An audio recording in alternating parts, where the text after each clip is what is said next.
Hello and welcome to Uncanny Book Club. I'm Isaac Vaderspiel, and joining me as always is my co-host, Adam Ward. Yo, how's it going? In my notes that I copy and paste every time, it still says elegant Adam Ward, and I just have to mentally skip over the adjective part. Now, if I were to ever become a professional wrestler, now that I am in my mid-30s, which, I'm at the prime for that sort of thing. It could happen. I think I would go with the elegant Adam Ward. Not really a strong name or adjective you would necessarily want associated with you as a wrestler, but I think I'd be a good manager. So that could work. I could see you as a manager. Yeah. Well, my... who occasionally gets in the ring and hits someone with a chair. Yeah. Or I could, do like a Jeff Jarrett thing and have a guitar with me for some reason, even though I haven't played a guitar since I was a teenager, and use that. Just smash that redo. That seems like a good option too. Yeah. You gotta have a thing. Well, my 5-year-old has expressed interest in becoming a professional wrestler, so maybe one day I'll be his manager. So there you go. And then a single tear ran down your cheek. He made it. And hopefully he will have a better adjective in front of his name. I don't know what that would be. His choice, not mine. Anyways, comics. Speaking of adjective, we're reading the Uncanny X-Men. Let's talk about what Rogue's doing. Time to jump on in. Issue 182 begins with Rogue flying home to check on Kitty and the New Mutants. She's having a blast, freaks out some airline pilots. When she arrives, she finds the house empty, but hears an alarm ringing from Xavier's study. Calls come through on the emergency phone line, and she begins listening to the messages. The first is from Michael Rossi, who appears to be acting as a spy for Xavier on Shield's Helicarrier. He's about to inform Xavier about their suspicions being confirmed when we hear a scuffle and the call cuts out. Rogue recognizes the voice and flies off before hearing the next message from Ileana, informing the professor that Kitty was captured by the Hellfire Club and that Emma Frost is attempting to brainwash her. She says the New Mutants are going to rescue her, and there's a note on the desk detailing the plan. If they aren't back, then things went wrong. Our next stop is the Shield Helicarrier, and we see Rossi being forcibly interrogated by one of the agents. The good cop of the group leaves for fresh air, but it's actually a cover to inform Shaw about Rossi scanning for files on him and the Hellfire Club. He calls Shaw directly to report in. Tessa identifies the captured spy as Colonel Michael Rossi, United States Air Force, and with the Special Investigations Service. He was reported MIA years ago. Shaw says to eliminate him. Emma gives Shaw a telepathic call, informing him that she's added Kitty and the New Mutants to her school and invites Shaw over to meet them. Rogue finds the helicarrier and throws a Susan B. Anthony through the glass and crashes aboard. She takes out the radar system and security network, quipping with a familiarity of the inner workings of a flying vessels and Nick Fury. We return to Good Cop, Bad Cop and see that Shaw's spy has shot the bad cop, intending to blame it on Rossi. Rogue shows up and takes him out, rescuing Rossi. She brings him to Cape Cod, Massachusetts, her quote-unquote home, speaking of him as her first love and saying her folks leave the house empty over midwinter. When he awakens, she calls him Ace. Rossi recognizes her as Rogue, but can tell something is wrong. The soup she's made is a special recipe known only by his old friend and love interest, Carol Danvers. He's surprised and scared to hear Carol's memories and personality coming from Rogue, and she's scared and confused by his reaction. He eventually shakes her and yells that she isn't Carol Danvers, and Rogue runs off. She sees more of Carol's memories of home and eventually realizes what is happening. The Carol personality within her is taking control. Rossi and Rogue hash things out, and she informs him of what is going on, and Rogue seems to really realize the gravity of the damage she did to Carol. He asks how she could do such a thing and asks what happened to Carol. She responds that she's Carol in all the ways that count, and he slaps her across the face. He storms off, saying he wishes he had the power to kill her. Rogue says, "So do I, my love, so do I." In an epilogue, we see Nick Fury showing a picture of Rogue to Shaw's spy, who says it's a match. He puts out an all points bulletin to bring Rogue in and use deadly force if necessary. Kind of a weird issue. I mean, weird is one word. You could also say unique.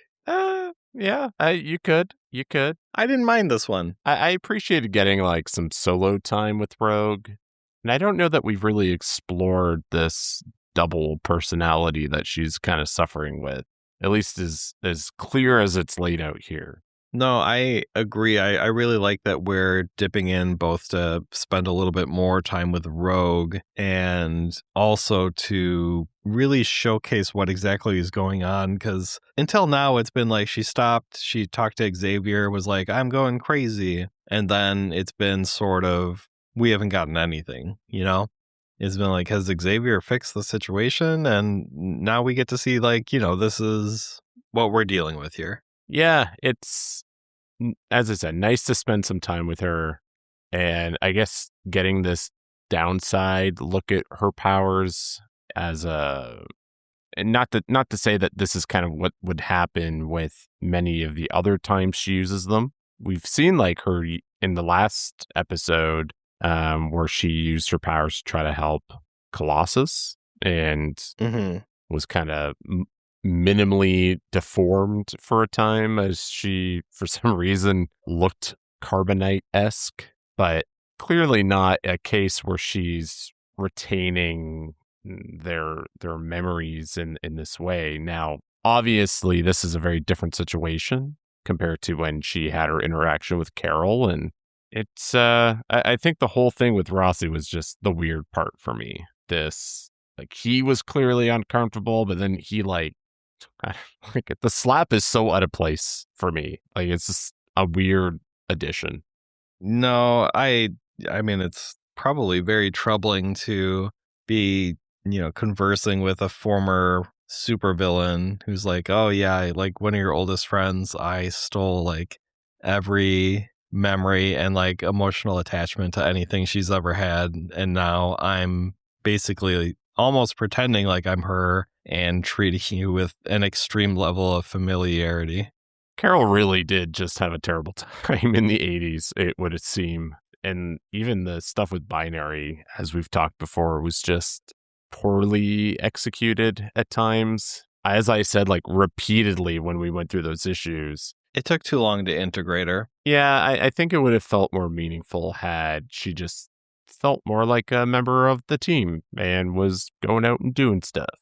And that just never happened.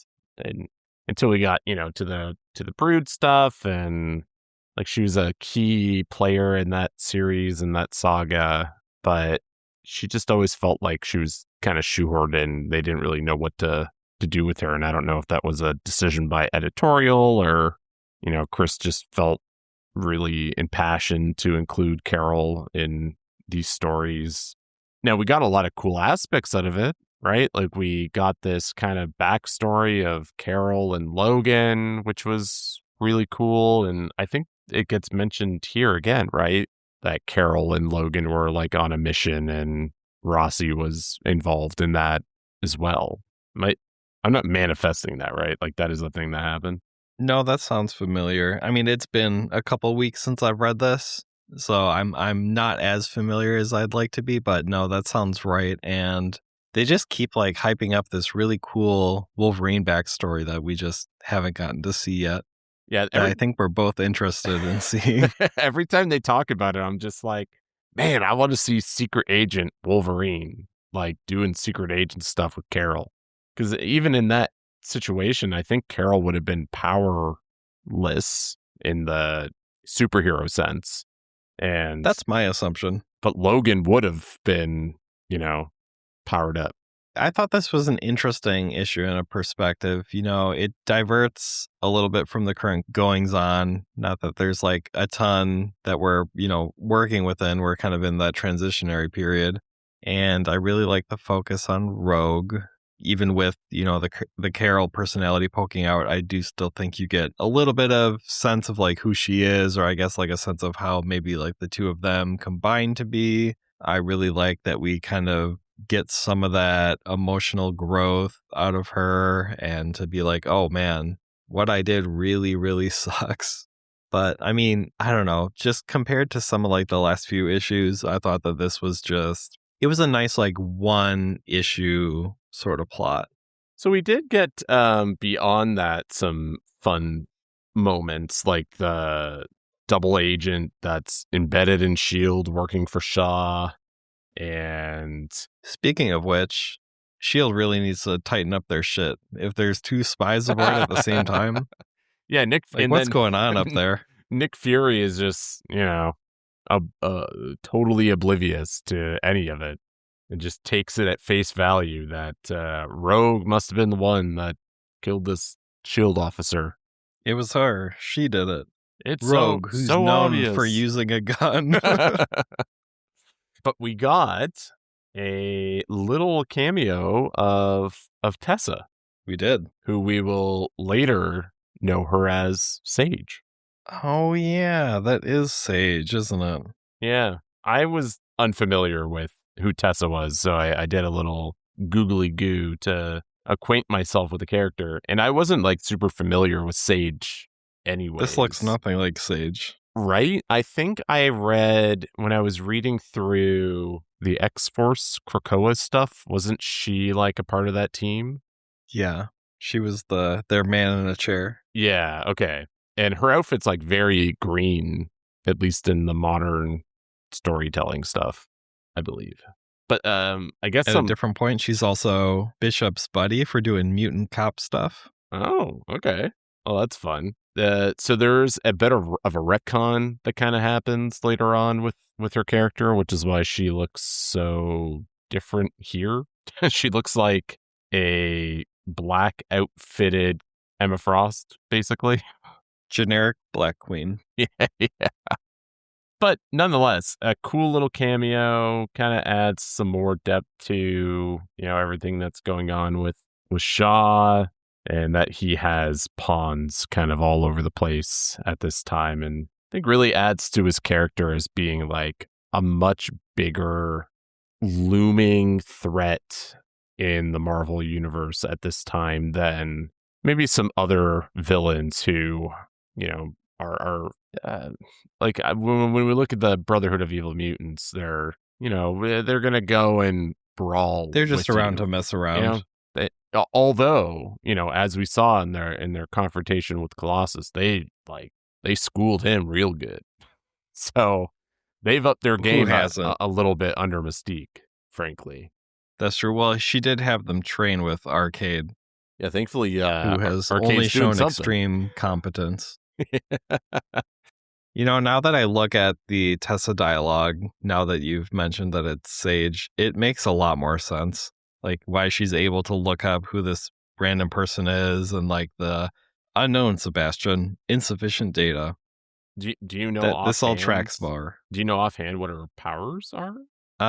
She is like she talks to computer. She is a computer-ish kind of a thing. I think she just good with computer. Like kind of akin to like Doug Ramsey?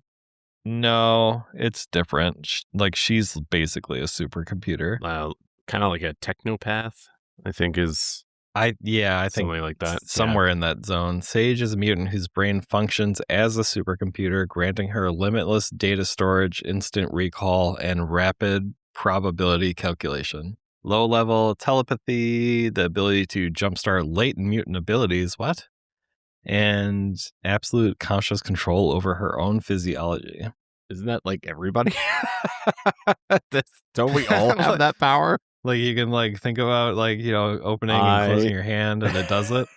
I'm going to make... She can very easily tap her head as she rubs her tummy in a circle. I am opening and closing my hand. She's good at multitasking. She's got a ton of RAM, and I think she uses computers a lot. Man, that must be kind of feels bad. You're just like a robot, but a human, essentially. And then you get power crept later on by various X-Men adjacent characters that are, in fact, just like super androids. Nah, Sage is cooler. All right, I'll take your word for it. So we do get a bit of like a callback to the New Mutants here, kind of like a bit of hey, this is happening while the X-Men are in Japan fighting a dragon, and and Kitty's off being abducted by Emma Frost along with Doug Ramsey and getting into shenanigans, and Emma's like, hey, you want to come mess with these kids? And Shaw's like, yeah, I'll see you tomorrow. All these things could have potentially been avoided had Rogue done the job that she was tasked to do, which was to go find out what's going on with Kitty and Doug Ramsey. Well, the Carol part took over and flew her away. I mean, I guess. Yeah, I didn't really think of it wasn't like really that, Rogue yeah. that was like, oh, I'm going to dip out. It was like, oh, the Carol personality that recognizes her long lost love interest is like, oh shit, I got to help him. That was one of the things that stuck out to me as really weird before we knew what was going on in the issue of like, well, that just seems very like drastic and not responsible to just leave before all the messages play. And then later it was like, okay, this makes a lot more sense. I definitely did not connect the dots like that very clearly. But what did connect the dots for me was a throwaway line when Rogue is going to try and rescue Rossi. She's flying to the helicarrier, carrying like a nickel or a quarter or Susan something. B. Anthony dollar. Yeah. Oh, I don't know what those are. You know, in America. Is that like a loony? What the is a loony? That's a Canadian dollar. It's our dollar coin. Oh yeah, you have loonies and toonies, don't you? Yeah, we do. So is that the equivalent? It's just like it's a dollar coin minted from 1979 to 1981 and again in 1999. It holds the historical significance as the first circulating American coin to feature a real woman. Wow. Anyways, there's a bit of a throwaway line here. I'll read it. The helicarrier's armored like a battleship, but if something's thrown hard enough, it can punch through anything, like a straw hurled by a hurricane wind through the trunk of an oak tree. And so this begs the question of, what does that mean? And is that actually based in reality? Because at first I thought straw, like that you drink out of, could that pierce a tree? And the answer is, I don't know, because that's not what this is referring to. This is referring to like straw that you would find on a farm. And science says it does, in fact, go through a tree in a hurricane. It can do that. Sounds like one of those dumb little trivia facts that you would get when they supply you with your daily planner every year in like grade school. Can a piece of straw go through a tree trunk? Yes, but only in a hurricane. All right, well, let's move on then to the next issue, which has a pretty rad cover. Issue 183 starts with Peter and Kitty atop a cliff. He informs her of the love he found in Secret Wars. Through the conversation, we get Kitty's thoughts as Peter informs her that she was beautiful, she was a farmer just like him, and that she meant the world to him as much as she once did. Emphasis on once. Peter informs Kitty that his feelings for her have changed. He cares for her deeply, but the love and commitment is no longer there. Kitty returns to her room, and Ileana asks how it went with her brother. She goes to the bed and begins to cry, and the two embrace. Rogue is in the danger room doing some training, but the difficulty settings of the room almost mean her death before Storm shuts down the robots. Storm asks what happened between her and Rossi and mentions that she's been a madwoman since, and Rogue says that she is a madwoman. She asks for Storm to just stay away from her and leave her alone. She doesn't want to steal her mind or destroy her life the way she has for others. Storm thinks to herself that Xavier sure picked the perfect weekend to be off with the New Mutants, thinking he is needed to help with Rogue and now Kitty. Peter enters his room, but Wolverine is sitting inside waiting. He hands him his jacket and says that they're going out for a long overdue talk. Nightcrawler teleports into the car to join them. Storm checks in on Kitty, and she informs her that she's gonna go stay with her dad for a bit in Chicago. She isn't sure for how long.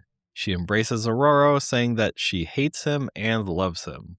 We dip on over to Dallas to see Valerie Cooper of the National Security Council. and Raven Darkholme in her guise as the Deputy Director of DARPA. They discuss Kelly's mutant affairs bill while on their way to meet with a man named Forge. Meanwhile, Logan, Peter, and Kurt are at a dive bar for food and drink. Logan gives Peter the hard talk about what he's doing to Kitty and how he thinks he's making a mistake because he's a coward. Logan insists that what he felt in Secret Wars was not love, and Kurt asks if Peter is certain of his feelings. Peter asks who Logan is to say all of this, as he and Mariko aren't together. Logan says it's a completely different situation, and he notices a familiar scent in the bar. He scans around and finds Kane Marco, the Juggernaut. Logan tries to get Peter to leave, but he stumbles away from him, bumping into and spilling his beer on Kane, who pushes him through a wall. Peter comes out as Colossus and begins to brawl, not realizing who he's fighting. Kurt goes to break up the fight, thinking Peter will hurt the stranger,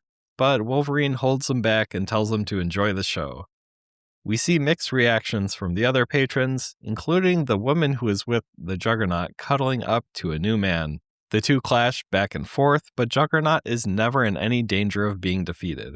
For instance, Peter snaps a beam out of place to use as a club, and Juggernaut does the same thing with the entire bar. Eventually, it kinda seems like Jugs maybe drops the entire building on him. I'm not really sure. Either way, the entire bar is for sure trashed. On his way out, Kane asks if Kurt and Logan are looking for a piece of the action, and Logan says nope. Kane departs saying, "Tell the kid for me he did himself proud. He's got guts and heart," and he throws a mean right cross. He then tosses a wad of cash to Logan and tells him to give it to the owner to fix the place up. Peter is upset that his fellow X-Men didn't stand by him, and Logan replies, like Kitty did for you. He points out how Kitty saved him by agreeing to be with the Morlocks, and Peter never even said thank you. Kurt tells Logan he was harsh, but Logan says that Pete never once considered Kitty's feelings and what she was going through. He says he owes her a blood debt and that the only way he could treat her like that is that he doesn't respect her, let alone love her. In the closing panels, we see Kane's date with her new man. She sucked the life out of him and announces that Selene is once more free to walk the wide, wonderful world, to hunt, and in time, to rule. Next issue, The Past of Future Days. All right, let's rip the Band-Aid off here. Kitty's haircut here is awful. Is this a new artist? I don't think so. It's weird how... No, it's not. You're right. It feels like it's a new artist because she just looks like completely different. Peter also looks like a little different, but I wonder if they're going to fix her hair when she comes back on the team. Yeah, well, she's going to go spend some time with her parents. And maybe this has something to do with what happened in Massachusetts, you know? The brainwashing. Maybe. To join the preppy Massachusetts Academy. Gotta have a really bad haircut. Might be required. I think we're both happy that we've kind of gotten to the Kitty and Peter breakup situation. I believe this was an editorial decision that was handed down, being like, hey, we can't do that. And, you know, we clown on them a little bit for certain things, like how the last few issues were kind of meh with them shoehorning Secret Wars into like the, you know, putting a pause on plot lines and things like that. But sure. This is one of those instances of a good intervention. I agree. Am happy that this is happening because it has been grossly inappropriate for many, many issues. However, and I don't know who made this choice about how this all unfolded, but there is layers upon layers of hypocrisy that needs to be called out, and I'm going to be the one to do it. So it may have been last episode or the episode before, whatever we talked about it, pre-Secret War. So probably last episode, okay? We talked about how important it is to communicate to each other, right? That was a big point that I made with my various PSAs, and had complimented the fact that Logan was being a good bro, right? Peter's out there cutting wood after recovering, and you know, he's kind of a little jealous of Doug Ramsey, and he says here, quote, "Kitty was a dream, my friend. Perhaps it is time at last to wake and face reality." And Logan says, quote, "If that's what you really truly believe, Peter, about yourself as well as her, You've lost already, more than you know. It, to me, felt like Logan kind of being like, yeah, if you gotta let it go, like you gotta just let it go, right? And was kind of reaffirming these feelings that Peter had. And then they went into Secret Wars. Thought it was more like, hey man, like you're not a loser, and if you think that like you two are like too different because like or like you'll never be able to understand each other because you come from too much of a different world, blah blah blah, like that's loser attitude, you can't think like that kind of a thing. Yeah, earlier on too, he says, you got no business tearing yourself up over Kitty, and you're both friends. That makes it my concern. And then he says, Peter says, do you know that in Russia, she and I could be married now and raising a family? And Logan responds, if that's what you want, it won't hurt to wait. Acknowledging that if that's really what you want to do, then you'll, let it go and it'll come back to you if it's destined to happen, and you A can lot happened in Secret Wars. you can wait until it's appropriate. Now, apparently, because as we know, Peter falls in love with an alien who, I don't know, does some alien stuff, saves them, and then she dies. And he's clearly torn up about it. But here we have Logan being a bit of a, how can I put this? It is as though he has done a bit of a 180. Because I mean, I would say he does a 180 within this same issue. Because during the talk, he's like, you're an idiot for leaving Kitty. You're being stupid. You're a coward. And then at the end, he's like, he doesn't love or respect Kitty. And that's why he's able to treat her this way. It's like, but wait, what is your goal here? Like, what does Logan want? If it was an editorial decision for them to walk this back the way that this has happened, it would make me question. I'm not saying this is what occurred, but it does make me question if this is Chris taking out his frustration on the situation with Logan being hot and cold around this idea and providing very contradictory advice or at least commentary on this entire situation. It's Chris definitely retaliates within his comics that way. So I wouldn't be surprised, like the whole, like he didn't want Jean to die, so he wants Scott to retire, so he just brings back an exact copy of her as a different person and marries them and has them walk off into the sunset. Oh, you want Jean dead, do you?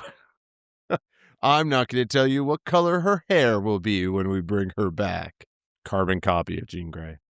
This issue had other weird stuff going on like that. Like I felt like they went out of their way at some point to establish like Kitty is almost 16 and Peter is almost 20. But then later Wolverine is like, she's 14. It's like, what's going on here? Like it's at a certain point, it's like the X-Mansion has been Kitty's home for almost 2 years. And they've super established that she was 13 and a half specifically when she joined the X-Men. And then they de-age her by like a year and a half within the same issue. I don't know, man. It's just like actively rewriting there's history. A lot going on, but it's very just kind of all over the place. I suppose, I've read a lot about, how Kitty is the like victim of the sliding time scale throughout her time in like the 80s and 90s more severely than like anyone. I mean, very clearly they can't make up their mind as to whether she's appropriately aged to be in a relationship. She's whatever age they want her to be for the specific story and the issue that they want to write. So the other person we need to call out here is Storm, because what the hell, man? She says that she'd rather Peter die than break it to Kitty that they shouldn't be together and that he loves someone else. Just be easier, This would be better if Peter was just dead. Then poor Kitty's heart wouldn't be broken, even though she's apparently 14 and he is nearly 20, which... No, she's 16, remember? She's Chris is gaslighting us in this issue, but I will not stand for it. I do like that line. I love Peter dearly, but better he had died on the Beyonders world than returned to bring my kitten such grief. It is so cold, man. It's just being melodramatic. It's fine. Well, as you said, if this is in fact Chris kind of taking it out on editorial by being like, you forced him into this relationship in Secret Wars, well, guess what? I'm gonna make the X-Men hate his guts even more than they already do. And then he pretends that he is Juggernaut and editorial is Colossus. and he draws himself just beating the stuffing out of editorial. I mean, it fits with the theme of Colossus being the ultimate jobber to anybody. Here again, Colossus just typically to his character's nature just takes the L. Because this is really a rare Juggernaut W. I guess. I mean, like, I really like his appearance in here. I feel like we got like a really good almost sense for him where it's like, yeah, he's a villain, but he's not a bad guy. You know, he gives money to the bartender to fix the place up after he destroys it. Yeah, that's being a good dude. He's the kind of villain that you want to sit down and have a beer with if you're paying. And he, you know, he'll fix up the place, or at least give you the money to fix it up. He's a villain, but that's when he's on the clock. He's off hours right now. Yeah, he's out with a lady friend. Peter is... who's an ancient mutant vampire.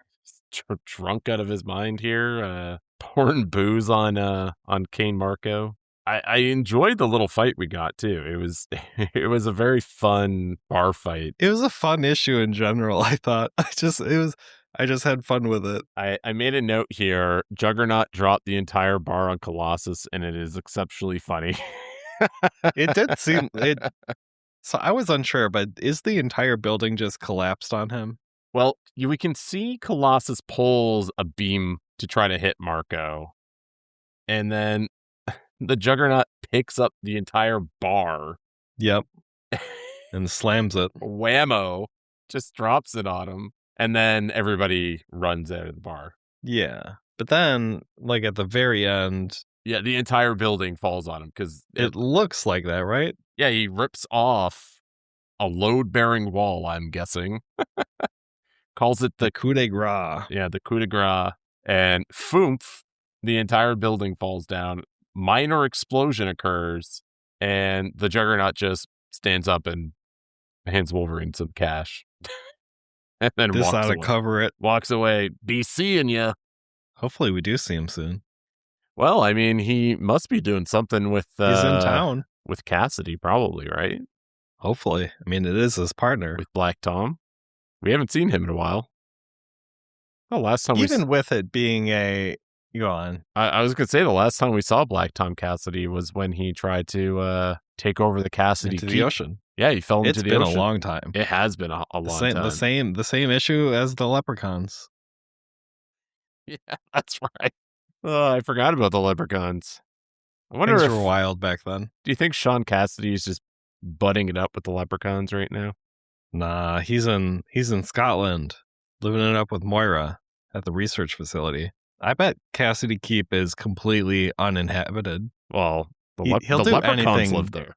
That's who's living there. Yeah, that's true. But he'll do anything to not let his cousin have a home.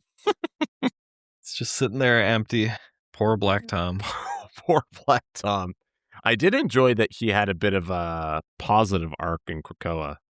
Oh yeah, I liked him in Krakoa a lot. Just the whole way through, like he was very focused on doing a good job. I appreciated that about him. He got really worried when like everyone came to assassinate Xavier, and he, like took that hard. Yeah, he's maybe he just needs direction. He just really needs that structure and somebody to come along and be like, "We got a job for you, Tom. We gotta." I don't know if he do this when he stopped being a villain, but I don't really I just can't imagine him going back to it now. It would be interesting to see him in a X-Men lineup. They should do I feel like Juggernaut and him should be in an X-Force team. Well, Juggernaut's currently an X-Man, so I know. Could happen.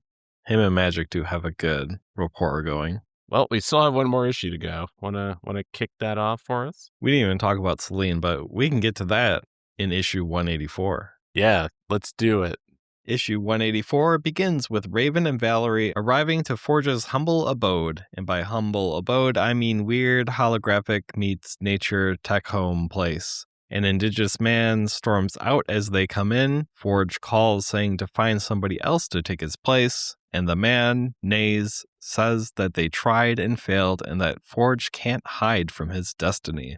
Forge then greets the two women, sporting a popped collar, the shortest of shorts, high socks, a cane, and a metal leg. Forge has been hired by the government now that Tony Stark has given up the weapons designing business. He hands over a gun and says it will neutralize the power of any super being, mutant or otherwise. It has not been tested, and Forge is uncertain if the effect is temporary or permanent. He then brings out a mutant detector and says that it has found a mutant in the room with them. Mystique, in her DARPA guise, thinks she's going to have to kill both Forge and Valerie now. But Forge laughs and says that he's the mutant. We return to New York to see a woman with short red hair shuffling along the streets. She notices the X-Men on TV battling a green dragon in Japan, but she's confused by Storm's appearance. The news also mentions Senator Kelly's bill, and she's confused by the name as well. It states that she went to the mansion yesterday seeking the professor, and that Ileana answered the door, but she was the wrong age. The woman has attempted to travel back to the past, but has she reached her past? We then see Selene stalking her with a wish to turn her into her disciple and her heir. Selene attacks her, but the woman runs into a club. She is overwhelmed by the thoughts of so many people and collapses. A nice man named Nick helps her to her feet and can tell something is off with her. She offers her name as Rachel, and Nick brings her home to rest and eat. At this point, I feel like we can say this is Rachel Summers from Days of Future Past story arc. It seems she has traveled back to the past for reasons unknown. Rachel is in the bath, but realizes she can't sense Nick anymore. She comes out and discovers that Selene has drained his life force. The two begin to fight, and Selene is overcoming her psychic defenses. Things are looking bleak, but Professor X reaches out to Rachel, and she calls for his help. He intervenes psychically, and the X-Men, Rogue, Kurt, and Peter, crash through the walls. Rogue is surprised that Selene can touch her and begins to feel her life drained away, not the other way around. Selene eventually needs to flee, and Storm arrives to stop the blaze from spreading. Rachel is shocked to see Professor X standing and Aurora's appearance. She says she can't deny it any longer. She's made a terrible mistake, and she's stuck in the wrong past. And because of her stupidity, the world is doomed. Dum, dum, dum. What will the world do? 3 very different issues. Yep. I thought this was kind of an interesting one, but I'm a little bit of a sucker for the slight mystery-ness kind of vibes in the background of like, hey, what's going on? I mean, we know it's Rachel, but, mystery. Yeah, I kind of like Selene's introduction here. It's menacing, and you're left with a lot more questions than answers. Like, if you're unfamiliar with who she is, this is not her debut. That happens. Did you also read where her debut was? Yeah, the New Mutants #9? I was trying to look up what happened with that, but I guess when I was doing my research, the wiki site was broken, so I couldn't load that page. So that's as far as I got. Because I was kind of shocked to hear that the previous issue wasn't her introduction. Yeah, I'm just kind of quickly looking over things right now. I did like how they snuck her in to that issue, though, where she's just kind of a background character with Kane, and then later she switches up to like a different guy and kind of like a goofy like, hee, this is silly. She's leaving Kane for this flannel man, and then at the end it's like, she killed flannel man. Poor guy. Yeah, Kane kind of lucked out. I feel like he's got a lot of vitality. I don't know that he can be unvitality'd. He's maybe that would have been a real dangerous pairing. Selene can just get all the energy she needs. There's a really awesome panel I just want to call out because it's in all red, and that seems to be they really thrive when they do these all red panels where she's kind of like just silhouetted in a way with the blackness of her hair and her features. It's really cool. It's And kind of when she introduces herself. yeah, it's nice to see where the Rachel Summers obsession starts with her. Gotta get that Rachel Summers. Well, I guess she never gets over this meeting. poor nice rich guy trying to help Rachel out gets got. Then we have a really weird mental fight with Xavier. He brings in a chair and slams it down. Nah, he just T-poses and brain blasts her with his brain. I don't know. It is pretty weird. You're right. Yeah, it's even his outfit looks very strange. That's his sick uniform. It's got a big X. That's how you know he's the X-Man. I'd rather he be Helmet X Man. Put the X up there. Clearly, I mean the mini Cerebro is super cool. I think for me, like the biggest highlight here is, continues to be this political storyline that's continuing to unfold with Mystique, and now we get Forge, which is really awesome. And his introduction is just so good with his little shorts. I love that panel. It's like his pose, the popped collar. He looks like he's so sexy. He looks like he's holding I thought he was holding a golf club at first. Like he's doing like mini putt in his, virtual reality condo. One would think. It's awesome. He even, what, you mentioned Tony Stark earlier. He almost looks like Tony Stark.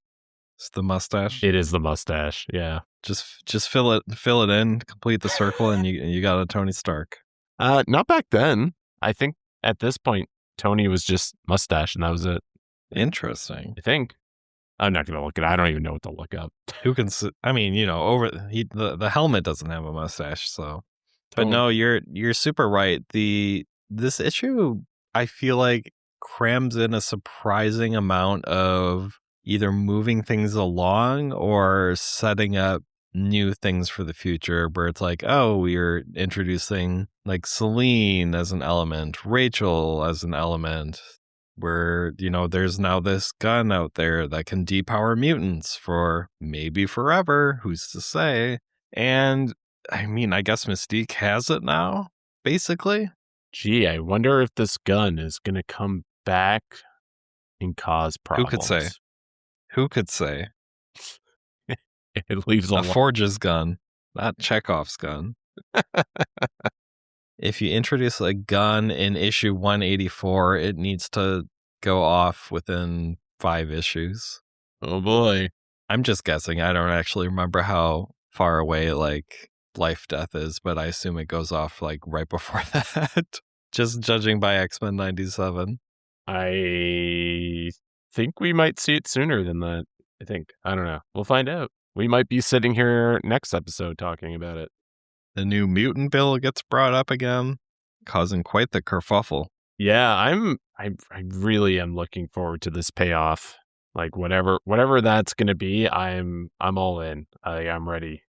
I feel like we've been dancing around it now for so many issues. Clearly Secret Wars like really slowed things down. Yeah. And we're still kind of playing catch up at this point. Because even like this issue, like, I don't know. I guess we'll see what happens with Rachel. I don't know where this is going. Yeah, that's true. It's very like, it's hard to say. These are 3 possibly kind of like one issue. I don't really know like if next issue continues any of this like Rachel mystery type stuff, but we're kind of looking at just like 3 distinct issues that, I mean, I don't know, just somehow feel a lot more coherent and part of the story than like the last few have. So I don't know. Yeah, it feels a little disjointed, I guess. I don't know. Maybe it'll make more sense as we kind of get these story threads pulled together and make a nice little story sweater. Story stew? Sure, if you want to go. I mean, you can't, use the thread analogy, but got yourself a stew going, you're just dropping some elements. That's why I went with sweater. And I like stew. I think story stew is just fun to say, and I think it works better. Well, this I think would Doesn't be make sense. this would be the equivalent of a stew, right? Like we're just taking all these elements, A little bit of this, a little bit of that, throwing them in a pot and letting them simmer for a long time. Baby, you got a stew going. Okay, I'm on board with the stew analogy. You're just tossing all these things in and hoping it tastes good. Well, I got nothing Think else. we're good for overall thoughts. Yeah, I'm ready. You can or you can lead us off if you want. Yeah, I think going into this and also after, experiencing it with you just now, I feel like I'm a little bit more positive. For me, this felt like a kind of a hard correction from the last few issues. It was a lot more fun, a little bit more of pushing things forward. We've got some elements that we're, teeing up so that future issues can kind of kick off a little easier. I mean, it doesn't really like move things forward in terms of like, oh, we didn't get like a cool 2 or 3 issue epic and like connected story, but I don't know, something just kind of worked for me better. The interpersonal drama is a little better. We were introducing interesting elements like Selene and Rachel. It was just like a little refreshing, and it gives me some high hopes for the next issues. It's a stew, and I'm saying it's a 7.5. Okay. I think I'm looking at these issues a little bit more critically than you are. I mentioned the hypocrisy, and we did obviously joke about, if this was a bit of a middle finger to editorial and everything that's going on between decisions with Peter and Kitty. I think that in some ways, while I normally am a fan of the inter-team drama, just felt off. It felt uncharacteristic of previous things that were said and like melodramatic for like needless reasons. That being said, I did enjoy, the inclusion of the Juggernaut and everything that happened with Peter in that fight. I thought was like, for me, the biggest highlight of these issues. The Rogue stuff was interesting, but I don't know. We'll see what happens, I guess, if it feeds into a bigger storyline and the intricacies of her powers. And yeah, I'm curious to see where things are going. I do feel like we're kind of spinning the wheels a little bit, trying to get this back on the road after Secret Wars. And you can see the breadcrumbs that are there and all the, a little bit of carrot and a little bit of celery and some onion. And now we got a stew boiling. So I think I'll give it like a 7. No. I think that's super fair. That's higher than I would think. 6.5. I'm gonna lower it. That feels more right for you. Yeah, I don't know. It didn't blow me away, but it'll. All of the like critical stuff you're saying definitely makes sense to me. There's some sort of fun factor going on here that I'm willing to overlook a lot of little things or to downplay certain issues. Yeah, I don't know. I think 6.5. I just felt like it was mid at best. With some sprinkles of high moments. And maybe I'll feel differently once we kind of get the stew up to a boil. We simmering now, baby. That does it for this episode of Uncanny Book Club. Thanks for listening, and we hope to see you next episode where we'll discuss issues 185 to 187, I assume. Hopefully. Find out next episode. Seeing everyone. Thanks for tuning in to this episode of Uncanny Book Club. If you enjoyed this podcast, don't forget to subscribe, leave a review, or share with a friend.